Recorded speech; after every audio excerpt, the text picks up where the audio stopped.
अस्सलामुअलैकुम viewers, this is me your host Nimra and you are watching my YouTube channel. और हमारे साथ इस वक्त मौजूद है भारत की बेटी Nazia Elahi Khan. Thank you so much ma'am, आज आपने वक्त निकाला है। टॉपिक भी बहुत इंपॉर्टेंट है। बहुत बहुत शुक्रिया आपका। Thank you. वंदे मातरम, भारत माता की जय। Thank you so much ma'am for coming. और आज हम बात करने वाले हैं, कल था पाकिस्तान वर्सेस अफगानिस्तान, तो अफगानिस्तान तो जीत चुका है। उसके बाद हमें बहुत सी वीडियोस वायरल होती हुई नजर आ रही है। बाबर आजम की एक वीडियो वायरल हो रही है सोशल मीडिया पर, जिसमें वो कह रहे हैं कि मुझे घर जाना है, मुझे घर छोड़ आओ। तो ये तो बाबर आजम की वीडियो है। और फिर अफगानियों की भी वीडियो वायरल हो रही है कि वो सेलिब्रेशन कर रहे हैं भारत के साथ, इरफान पठान के साथ। स्पेशली उनका डांस बड़ा ज्यादा वायरल हो रहा है अफगानिस्तान का। क्या कहती है मैम? अफगानी तो बहुत खुश हैं कि पाकिस्तान को उन्होंने डिफीट कर दिया, बीट कर दिया है। क्या कहती हैं आप?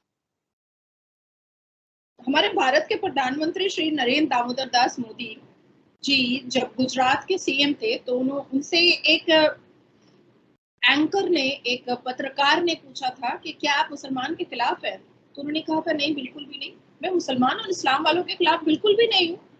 मैं तो उन टेररिस्ट और आतंकवादियों के खिलाफ हूँ जो देश की और इस पूरी दुनिया की शांति को भंग करते हैं। अपनी आतंकी दिमाग से और आतंकी एक्टिविटीज से जो देश को और दुनिया को खतरे में लेकर के खड़ा करते हैं, मुझे ऐसे लोगों से नफरत है। अब बात आती है कि स्टेडियम में 40,000 से ज्यादा लोग वंदे मातरम का नारा लगा रहे थे, वंदे मातरम का गाना बजा रहे थे। इरफान पठान बहुत बहुत खुश और एकदम तरंग हो गए थे, भांगड़ा डालने लगे। साथ साथ कुछ ही दिन पहले राशिद खान की मुलाकात जो है, अफगानिस्तान के प्लेयर की मुलाकात राशिद खान की धोनी जी से हुई थी चेन्नई में। भाई एक चीज तो तय हो गई कि भारत के नागरिकों को, मुसलमानों से तो कोई कोई प्रॉब्लम नहीं है, ये चीज तो दिख गया, क्योंकि अफगानिस्तान भी तो मुसलमान है। और उनके सपोर्ट में अफगानिस्तानी जो फॉलोअर्स और जो सपोर्टर मैदान में थे और स्टेडियम में थे, उसके साथ साथ वंदे मातरम के नारे लग रहे थे। अफगानिस्तानी प्लेयर को सपोर्ट करने के लिए सारे भारतीय नागरिक खड़े हो गए थे। जिस तरह से पाकिस्तान ने एक जमाने से अपनी अश्लीलता वाली हरकतों को पूरी दुनिया के सामने रखा है, वो अब ये दुनिया बर्दाश्त करने को तैयार नहीं है। ये बात अब तय हो चुकी है। और एक चीज बहुत जबरदस्त हुई है कि बाबर आजम अब रो रहा है, मुझे घर जाना है, मुझे घर जाना है। बुला लो, बुला लो। बेचारा डायपर वाइपर की जरूरत पड़ गई है तो बोलो मैं भिजवा देती हूँ। कहीं ऐसा ना हो कि रोते रोते सुसु वुसु कर दे। भीख मंगे देश से आया, पांच पांच महीने से सैलरी नहीं मिली है आपके बाबर आजम और ठरके आजम की फौज को। अब यहाँ अच्छे से ठूस रहा है, खा रहा है, 5 स्टार होटल में रह रहा है, सेंट्रलाइज एसी को ऐसे ऐसे करके एकदम चौक करके देख रहा है, पर खेल नहीं रहा है। सब कुछ कर रहा है पर खेल ही नहीं रहा है। भाई कौन हारता है 8 विकेट से? ये तो कुत्तों वाली हार हुई है, कुत्तों वाली हार।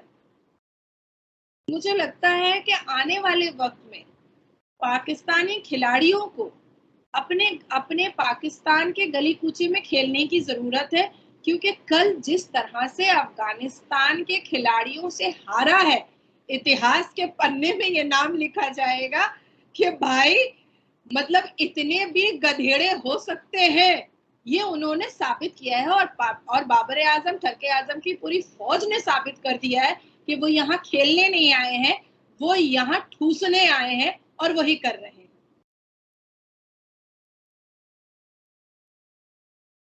मैम ये तो बात मानने वाली है। ये जब से भारत गए हैं, इनकी सिर्फ खाने पीने की टिकटॉक्स वगैरह ही वायरल हो रही हैं। प्रैक्टिस की एक वीडियो नहीं अभी तक नजर आई कि ये अब खेलने पर इनका फोकस है या प्रैक्टिस कर रहे हैं।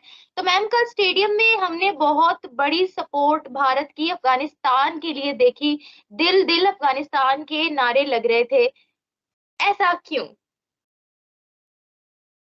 मैंने कहा ना कि देखिए, भारत जो है वो ये चीज बहुत अच्छे से जानता है कि पाकिस्तानी जो है वो यहाँ पर जो आए हैं, आने से पहले भी उन्होंने जहर उगला, आने के बाद भी उन्होंने जहर उगला। उनको अपने अपने गेम पर फोकस करना चाहिए था। दूसरा, कि हैदराबाद के स्टेडियम से उनको अपनी जीत गाजा और हमास के नाम नहीं करना चाहिए था भारत की धरती से। और तीसरा मैं आपको बता दूं कि ज़ैनब अब्बास को लेकर के पहले ही भारत के नागरिक बहुत इमोशनली हर्ट हो चुके थे, बहुत बुरा लग चुका था। जिस तरह से ज़ैनब अब्बास ने माँ काली को और भारत के हिंदुओं को सेंटिमेंटली हर्ट किया था, ये सारी चीजें भारत के नागरिकों के दिमाग से नहीं निकल रही है। देखिए, जब ये हैदराबाद में पहुंचे थे तब इनका बहुत ही भव्य और भव्य स्वागत हुआ था। इस चीज से पूरा पाकिस्तान डिनाई नहीं कर सकता है, पर अपनी हरकत से ये बाज नहीं आएंगे। इनको जितनी भी इज्जत दे दो, ये इज्जत के काबिल ही नहीं है, काबिल ही नहीं है। देखिए, बंदर लाख जन्म भी उसको सिखा दो कि ऐसे नहीं ऐसे बैठना है, ऐसे नहीं ऐसे बैठना है, वो गुलाटी मारना नहीं छोड़ेगा। ये मोहम्मद रिजवान से लेकर के ज़ैनब अब्बास तक ने साबित कर दिया। अब एक्सक्यूज बनाते हैं, पिच अच्छा नहीं था, तो जय श्री राम का नारा लग रहा था, तो वंदे मातरम का नारा लग रहा था, तो भारत माता की जय का नारा लग रहा था, तो हमारे कोई सपोर्टर्स नहीं है। भाई, तू खेलने आया है ना, तू खेलने आया है ना, कि गुल्ली डंडा खेलने आया है? तू करने क्या आया है? भाई, इससे बाबर आजम और ठरके आजम की टीम से अच्छा तो मुझे लगता है कि भारत की गलियों में बच्चे क्रिकेट खेलते हैं। उससे बेटर तो मुझे ऐसा लगता है कि गिल्ली डंडा मैं खेल के दिखा दूंगी, मैं गली में क्रिकेट अच्छा खेल के दिखा दूंगी। इतना गंदा, और सिर्फ एड पर पूरा, क्योंकि वहां तो रोटी कपड़ा मकान कुछ भी नहीं मिलता है इन लोगों को, आपके क्रिकेट प्लेयर को। यहाँ पर आने के बाद ऐड पे ऐड किए जा रहा है, पूरा फोकस ऐड पर है, पूरा फोकस खाने पर है, पूरा फोकस घूमने पर है।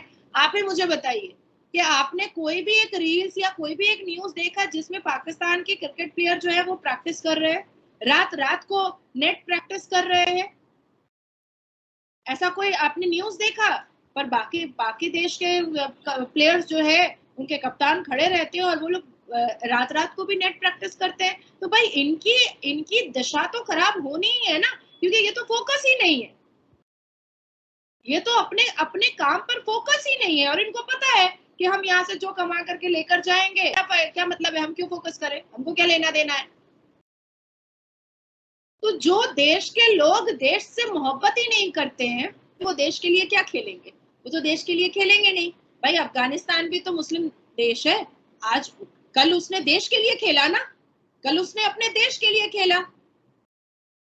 तो आपके पाकिस्तान के नागरिक हो या पाकिस्तान का कोई भी हो, वो देश के लिए कुछ नहीं करता है। मैंने पब्लिक रिव्यू में भी देखा, मैं उस वक्त मेन स्ट्रीम मीडिया में डिबेट में थी, आपके रिव्यूज चल रहे थे।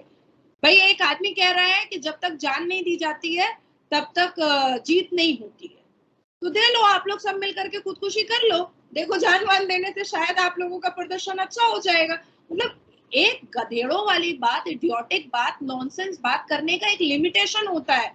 आपके पाकिस्तान के इस्लामिक देश के जितने भी मुसलमान हैं, मतलब जहालत तो है ही है, साथ साथ हर वक्त बम गोली बारूद जान देना, जिहाद करना, सिर्फ यही गजवाए हिंद करना, सिर्फ यही दिमाग में चलते रहता है। ऐसा देश तरक्की तो कर ही नहीं सकता है। बाकी हर हर एक पूरी दुनिया से थपेड़ और थूक जरूर जरूर मिल जाता है।